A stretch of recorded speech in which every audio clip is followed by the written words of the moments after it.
दोस्तों बहुत बहुत स्वागत करता हूं आप सभी का। आप किस पार्टी को वोट देते हैं, आप किस तरह के नेता को वोट देते हैं और आप कैसी सरकार चाहते हैं। दोस्तों आपको बता दें कि 9 अप्रैल से 5 राज्यों में विधानसभा का चुनाव होने जा रहा है और इसी साल उत्तर प्रदेश में पंचायत का चुनाव है। अगले साल उत्तर प्रदेश में विधानसभा का चुनाव है। इसीलिए ये सवाल बहुत महत्वपूर्ण हो जाता है जनता के लिए। मैं तो आप लोगों से यही कहूँगा कि लीडर उसे चुनो जो आपके बच्चों को धर्म के नाम पर हथियार उठाने के लिए नहीं बल्कि कलम और किताब उठाने के लिए प्रोत्साहित करें। दोस्तों एक ऐसी पार्टी है हमारे देश में जो वादों दावों के लिए बहुत विख्यात है। नाम तो आप लोग जानते होंगे और इन्हें भी पहचानते होंगे। इन्होंने आज तक कितना वादा पूरा किया, कभी सोचा है आप लोगों ने? और जब से केंद्र में बीजेपी की सरकार आई है या डबल इंजन की सरकार आई है, उसने अपने कितने वादे पूरा किए? जनता को इन सवालों पर ध्यान देना चाहिए। वहीं आज उत्तर प्रदेश के शिक्षा मित्रों को लेकर एक बहुत बड़ा वादा किया गया है। वो वादा क्या है मैं आपको दिखाऊंगा, लेकिन सबसे पहले अमित शाह की बात करेंगे, क्योंकि वादे करने में शाह बहुत ज़्यादा माहिर हैं। शाह इस समय असम, पश्चिम बंगाल, केरल, तमिलनाडु में लगातार चुनाव प्रचार कर रहे हैं और जहां भी जा रहे हैं वोटरों को लुभाने के लिए कुछ भी वादा दावा कर देते हैं। इस बार के चुनाव में शाह ने एक अजीबो गरीब वादा किया है, सुनिए। मगर डेयरी है एक भी है क्या? आप मेरी बात समझो, ये दोनों लोगों को चुनकर भेज दो। आसाम के हर जिले में एक बहुत बड़ी डेयरी और हर ट्राइब के घर में एक गाय और एक भैंस देने का काम भारतीय जनता पार्टी करेगी। और ये सिर्फ वादा नहीं है। मैं सहकारिता मंत्री हूं। मैं आपको कहने आया हूं, हर ट्राइब की हर माता के घर में एक गाय और एक भैंस देने का काम ये भारतीय जनता पार्टी की सरकार करेगी। तो केंद्रीय गृह मंत्री अमित शाह ने असम में ये वादा किया है कि असम में सरकार बनी तो हम यहाँ के लोगों को गाय और भैंस देंगे। अब सवाल ये उठता है कि अब तक बीजेपी की सरकार रहते हुए ये काम क्यों नहीं हुआ? मीडिया ऐसे सवालों पर डिबेट क्यों नहीं करती?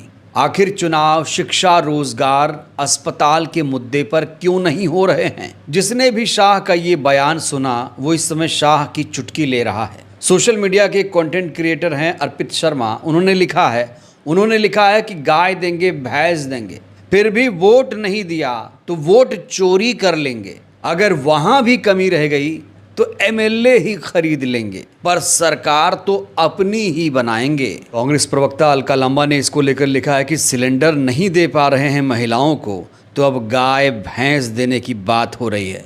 यूं ही चलता रहा तो भाजपा की भैंस जल्द ही पानी में जरूर जाने वाली है। और दोस्तों ऐसा पहली बार नहीं है कि बीजेपी ने इस तरह के वादे दावे किए हों। इससे पहले प्रधानमंत्री नरेंद्र मोदी ने बड़ा ऐलान करते हुए कहा था कि अगर हमारी सरकार असम में बनी तो हम 500 रुपये में सिलेंडर देंगे।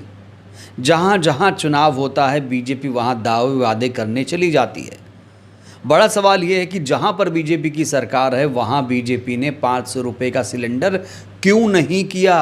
तो जहाँ चुनाव में शिक्षा, रोजगार, अस्पताल की बात होनी चाहिए तो मुफ्त रेवड़ी और अकाउंट में कैश के बाद अब गाय भैंस भी चुनावी वादे का मुद्दा बन गई। जनता को ये भी सब्ज बाग दिखाया जा रहा है कि जैसे बिहार में जंगल राज खत्म हुआ, उत्तर प्रदेश में जंगल राज खत्म हुआ, ऐसे बंगाल में भी जंगल राज खत्म होगा।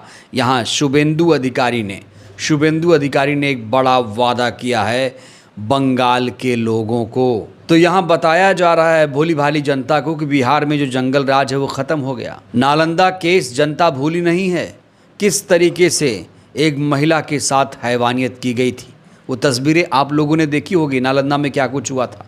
मणिपुर जैसी घटना बिहार के नालंदा में हुई थी। सरेआम एक लड़की की इज्जत को तार तार किया गया था। मैं आपको वो वीडियो दोस्तों नहीं दिखाना चाहता हूँ, मैं आपको वो वीडियो नहीं दिखाऊंगा। लेकिन जब बात जंगल राज की हो रही है इसीलिए उस घटना का जिक्र करना यहाँ पर बहुत ज़रूरी हो गया है। तो बीजेपी लगातार वादे कर रही है। बीजेपी कह रही 500 रुपये में सिलेंडर दे देंगे, गाय भैंस दे देंगे, लेकिन रोज़गार के बारे में बात नहीं हो रही है। चुनाव में रोज़गार का मुद्दा कहाँ चला जाता है, बड़ा सवाल ये है। और बीजेपी आखिर मेन मुद्दे पर चुनाव क्यों नहीं लड़ना चाहती, रोज़गार की बात क्यों नहीं करती, शिक्षा, स्वास्थ्य, अस्पताल की बात क्यों नहीं करती, सड़क की बात क्यों नहीं करती। इस बीच पश्चिम बंगाल की मुख्यमंत्री ममता बनर्जी काफ़ी ज़्यादा जोश में नज़र आ रही हैं। ममता बनर्जी का एक वीडियो इस समय सोशल मीडिया पर बड़ा तेज़ी से वायरल है। ये वीडियो वैसे तो बंगाली में है, लेकिन जब आप इस वीडियो को सुनेंगे तो आप साफ साफ समझ जाएंगे, इनके तेवर को देखकर आप ये समझ जाएंगे कि वो कहना क्या चाह रही हैं। दरअसल इस वीडियो में ममता बनर्जी ये कह रही हैं कि बंगाल जीतने के बाद हम लोगों का पूरा ध्यान दिल्ली की सत्ता से बीजेपी को हटाना होगा। 2026 में ही हम लोग दिल्ली से बीजेपी का पतन कर देंगे, जिसके लिए मोटा भाई मतलब शाह को चुनौती चैलेंज करते हुए ममता बनर्जी ने एक बड़ा ऐलान कर दिया। 2026 সালে দিল্লিতে বিজেপি সরকারের পতন হবে। আমরা যদি একটু বুঝে থাকি, আমরা যদি একটু ভারতবর্ষকে চিনে থাকি। বাংলায় জিতে ওরা বাংলাকে টার্গেট করেছে, আমরা দিল্লিকে টার্গেট করছি। আগামী দিন তৈরি থাকুন মোটা ভাই। तो ममता बनर्जी के हौसले इस समय काफ़ी ज़्यादा बुलंद हैं। उनके इस तेवर को देखकर आप समझ सकते हैं कि वो बीजेपी से किस तरीके से लड़ रही हैं। अब दोस्तों मैं आपको उत्तर प्रदेश की एक खबर दिखाने जा रहा हूँ। उत्तर प्रदेश के शिक्षा मित्रों के लिए एक बहुत बड़ी घोषणा उत्तर प्रदेश के सीएम ने कर दी है। अभी उत्तर प्रदेश के सीएम ने बड़ा ऐलान करते हुए कहा है कि अनुदेशकों को 17,000, शिक्षा मित्रों को 18,000 का मानदेय इसी महीने से हम लागू करने जा रहे हैं। सुनिए क्या हमारी सरकार ने कुछ निर्णय लिए हैं। अनुदेशकों को 17,000 रुपये का मानदेय, शिक्षा मित्रों को 18,000 रुपये का मानदेय इसी महीने से हम लागू करने जा रहे हैं। सीएम के इस वादे के बाद सोशल मीडिया के पत्रकार अभिषेक उपाध्याय ने लिखा है, योगी जी शिक्षा मित्रों को इस महीने से 17,000 क्यों? ये तो साल 2017 से होना चाहिए था। जो साल 2017 से पहले 35-40 हज़ार रुपये महीना पा रहे थे, उन्हें 9 साल तक 10,000 रुपये प्रतिमाह का चूरन पकड़ा कर अब चुनावी साल में आप 8,000 रुपये एक्स्ट्रा का लॉलीपॉप दे रहे हैं। तो सवाल यही खड़ा किया जा रहा है कि जिनको 2017 से पहले ही 34, 35, 40 हज़ार रुपये मिल रहा था, अब 9 साल के बाद उन्हें 18,000 रुपये मिल रहा है, तो ये पहले क्यों नहीं मिल सकता था?